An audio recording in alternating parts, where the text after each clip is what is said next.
morning, Sunday morning. It's 8 o'clock. 8 o'clock. I'm going to make sure Millie watches this because she cast a few aspersions on my ability last night to be somewhere on time. So I set my alarm for 6:30. So I got up, did a little bit of Bible study and meditation, and then got sorted. I also had to sort out the vlog from last night because it didn't upload.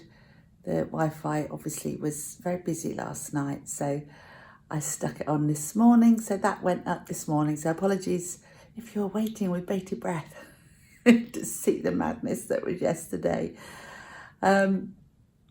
Today I am teaching again. I am teaching a beginner's weaving class this morning and then a second weaving class this afternoon, which is for people who have done class 1 and want to look at texture and so on the loom. So that will be fun. And then it'll be home. So I might have to just throw together my clips tonight. Depends what time I get home. I will do it as best I can, but just apologies in advance if it's, not the usual quality standard of editing you've come to be used to with my vlogs. Anyway, wishing you a lovely day today, and I will see you. I might actually take you for a little walk with me from here to the station because it's a beautiful day outside. Depends whether I've got any free hands because I've got rather a lot of bags.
Here we go then, we are all set. We've got someone on a stand there. There's a student bringing her own loom to go there. And we're good to go. Look at that mural, that's awesome.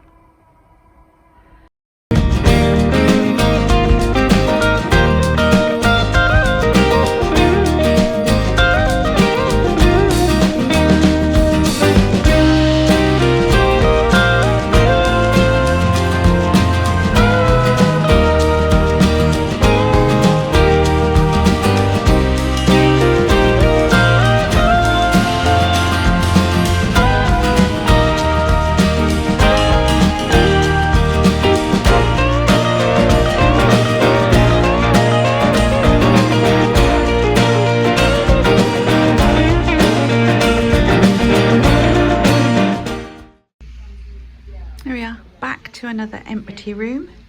2 of the ladies took their looms with them, which is really cool. They all seem to really enjoy it, which always makes my day. and we've just got the second class starting in about 40 minutes, and that's only 3 ladies, so perfect. We've got 3 looms. In fact, one of the ladies from this morning is staying on for this afternoon, which is great. So I'm going to have myself a bit of lunch and then get ready for the next session.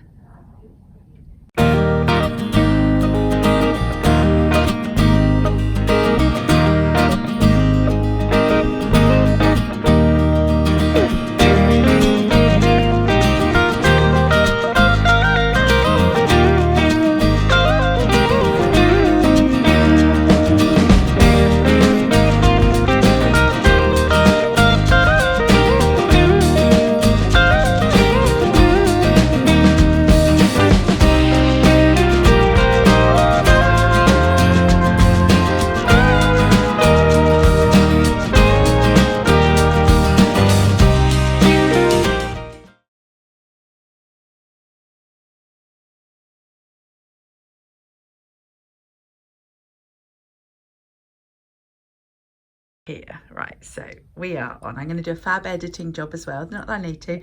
So we can say hi to Milli, hi, who is at Tribe Yarns. If you don't know, Tribe has been open for a year and a half. Yeah, about that. Right. Anyway, we're here. Do you want to tell us about the ethos behind Tribe? Give it a plug, or really just the ethos? Yep. I'm having a menopause, so everything, and it's Sunday. Everything's taking me so long to think about. You got the brain fog. I have. It's crazy. It's like I'm pregnant. I have all the pregnancy symptoms except for the pregnancy. Except, yeah, we'll just pan down to your tummy, which is most definitely not pregnant. No, but my boobs are. Are your boobs? Tribe. Yes. So it's about really lovely, high quality, sustainable, responsible yarn, but still having lots of fun and being who you are and trying new things and stepping out of your comfort zone and being able to just be your actual self, having a space to be yourself. Yeah.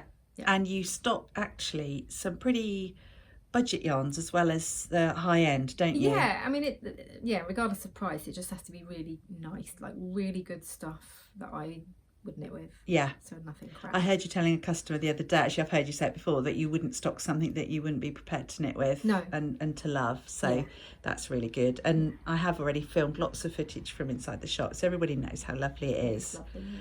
So is it dream come true? Because you left corporate. You left corporate, didn't you? 21 years of corporate as an accountant, which I loved.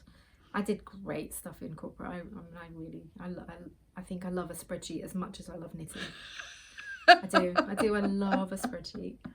But I got really, really fed up with the bullshit and the politics and the backstabbing and the crazy neurotic boss. And so when we moved back to London, I couldn't picture ourselves. Just couldn't picture myself just getting in a suit and going into because I the last 16 years of corporate, or 15, whatever, a long time, had been, like on a beach on a. I was going to say you were in the Caribbean, weren't you? I could be corporate. I could be head of finance in flip flops and a bikini, but you can't do that in London. So anyway, Yes, we just pan to the weather currently. Yeah, not really flip flops and bikini weather today. No, it's better weather. So then, when we came back here, it was like I knew I'd have a yarn shop one day. I thought it'd be when I was a proper old biddy. You're never going to be an old biddy. No. But in my head, it would be a time when I had lots of money and didn't have to use this business to make money, and it would just be my little plaything. And I'd get to play with nice colours yarn. But actually, I do need it to pay the bills, so I have to take it more seriously. That's good. But it's done pretty well, hasn't it? You've done amazingly well. It's a lot of work, but it's great. But I think that shows as well the time and effort you put into it. I mean, just the number of samples alone you have. Oh, well, I mean, that's my favourite bit. Oh, so the knit. I'm loving the shawl, actually. Yeah, it's nice. Is that one of the Melanie Berg shawls? No, this is a Stephen West. That's looking very nice. So, your favourite thing about owning a yarn shop? Probably the yarn shopping. and the testing out new yarns and getting to pick whichever colourways I think will go well in a palette, that bit. So I quite like the shopping for yarns. I enjoy the website admin side of things, which is odd. I don't know as many people, but I like that. I like the having to think about the actual words I want to use to describe a yarn and why I want it in the shop. Okay, so yeah. I really like that. I love taking pictures of the yarn. I love knitting it, obviously. So before I'll get anything in, I will knit it and wear it and wash it and mess about with it to make and sure really that put it through its paces. Yes, I know all its properties. And that it doesn't disappoint. And then you can also speak to people from a position of knowledge rather than just saying, "Oh, I got this yarn in, I don't know what it's like," or whatever. Yeah, but I really enjoy the having to knit it. So, yeah. Okay, and we're on a clock a bit, aren't we? Because we've got people coming in. Let's think. I'm going to do something really clever like Christy Glass does, but I can't think that quickly because I'm also got brain fog. Aren't you doing sustainability? I'm doing sustainability, yes. So what are your thoughts on sustainability? Thank you for that. Yeah, you're welcome. I should say, I mean, people can't see me on camera because it's just you, but we have just had a long talk about tampons and feminine hygiene products. On my high horse. She did. She gets a bit passionate about But just putting that to one side for a moment, with regard to being a business owner as well and sustainability, what are your thoughts on the fact that as consumers we buy too much stuff? Yeah, we do. I mean, it's a weird thing because I haven't been to the high street for probably well over a decade. In this country, several decades. Yeah. So I don't actually know what happens down there, but I know when I've seen people coming by with bags and, you know, from family that do it, like people just seem to just buy, right? Yeah.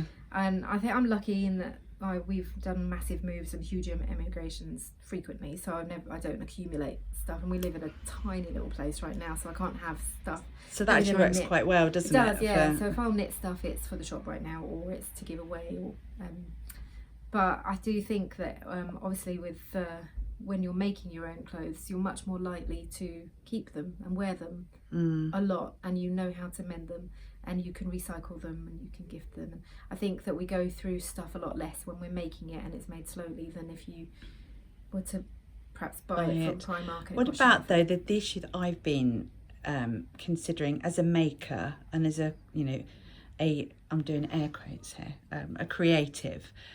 I've realised that in the last few years, I just jump in to make. And actually, we all get caught up in the whole hype of, you know, Ravelry or Instagram, and everybody wants to make this, make that. But do you really need another jumper? Do you really need a shawl? I don't know, maybe I could be gardening. Maybe, would you? And would you be consuming gardening stuff? Would you be consuming something else? I would have to grow something. I would be more likely to, I think, grow something that we would then eat directly. Okay. Whereas when you make something, you can make it and just put it to one side and not really... Yeah, that's true. Yeah, and I do think maybe, you know, that you can go too far. But I also think that you need to enjoy your life, and if it's something that you really love. Like the thing with going out and buying crap at Primark and having, you know, a child make it, and then... I think that the joy that you get from that purchase, it might last you a minute, 5 minutes possibly. Whereas if you're doing something that is giving you the right hormones, making you more healthy, it takes you 100 hours to make, and then all right, you might not wear it as much as you thought you would, so gift it and have someone else like really love it and enjoy it. But we can't keep beating ourselves up about everything. I'm not into this. No, you don't have to be heroic. But I do think that some people do, you know, hoard and buy a little bit too much. Yeah. So and not be mindful, isn't it? You need to be mindful. Yeah. So the solution for that for me was definitely, in all those years where I didn't have enough money or access to yarn, was to buy the best I could, a little bit of it. I'd knit it to death, and then I'd rip it out again, and I'd knit it again, and I'd rip it out again. Oh wow! All the time, because I loved the yarn and I couldn't afford more, or I just didn't need more. You know, and it was the process knitting. Yeah, was but it's getting the best you can and making sure that the process of making it is fair to everybody. So I was having this conversation with Sarah at Gathered. We've just got some gathered sheep yarn, gathered sheep. I know. Yeah, I know. Anyway, yes, lovely. I know who you mean. But yes, we were talking about the fact that it's a Shetland yarn, Shetland wool. Yes. Lovely. And there's this sort of weird reverse snobbery around that, where people seem to think that, I mean, yes, for, you know, a single farm Jacob or Wensleydale, they'll pay loads because it's come from a single source and it's brilliant. But for Shetland, it didn't apply for ages, and people thought it needed to be cheap, which is ridiculous, because it's such a great wool and great product, and it's still coming from these little farms with these little small hardy sheep. Actually, those sheep they're not big, you know, so they don't produce tons of wool. So you should be paying anyway, it's another high horse. But if you're thinking that you're spending too much on yarn and you've got way too much, maybe just get a little bit less. And if you can, rip it out and knit it again. Yeah. And then finally, then what about things like superwash yarns and natural fibres and the chemical process? I'm veering away from superwash. I mean, I have done before as well. I prefer non-superwash partly because I prefer natural fibres, and I prefer the structure of the yarn. Yeah. I don't like what superwash does to anyone that's bigger than a size, whatever, anyone that's bigger than a little, I don't think that superwash is doing many favours. It just drops, doesn't it? It just loses its structure. And I'm most flattering. I don't look great in a superwash. I'm bigger than little. And I can knit a superwash sweater, and after a week it's like down my knees. It's I mean, so heavy. That's what it's supposed to do. It's great for shawls and accessories and things. Yeah. But on its own, in a big garment, I don't know, like for the chemical, there's superwash and there's superwash. And there's ways of doing it so that it's environmentally responsible. You know, we've got superwash yarns by Rosy Green over there in Swans Island, where they're superwashed, but they're organic, and the chemical process doesn't harm the environment. So that's something. Okay. There's another one that we're getting in soon in the next few weeks, where it's a much more gentle superwash, and it's not 100% superwash. So they've left some of the scales. They've left some, and they're getting rid of the chemicals in a very sustainable, environmentally friendly way. So I think, so rather than chucking it in a vat of acid or bleach, whatever they used to do, it's not quite so. Because a lot of the indie dyed yarns is superwash, because it takes colour better when it's superwashed. So you can get much more vibrant tones. So if you're knitting for the joy of the colour, and it's that you get turned on by the saturated colours, then maybe superwash yarns are for you. But it might also be worth educating yourself about what goes into making a superwash yarn. Yes, and trying something like Shetland or because the colours can be just as vibrant on some of the other wool bases. Shetland. And Sarah in particular, Gathered Sheep. Sarah, she gets some beautiful colours, doesn't she? Yeah. And even things like Jameson's and the sort of the bigger Shetland producers. Norro, like the colours in Norro are stunning. And of course, they're with the current craze for colour work, those yarns are the best yarns to use for colour work, aren't they? Yeah, you've got to have something a bit sticky. Yeah, I think. Yeah. Well, there you are. Look, and the doorbell's gone, which means I've got to think about a weaving class. Thanks, Mills. Bye. Okay.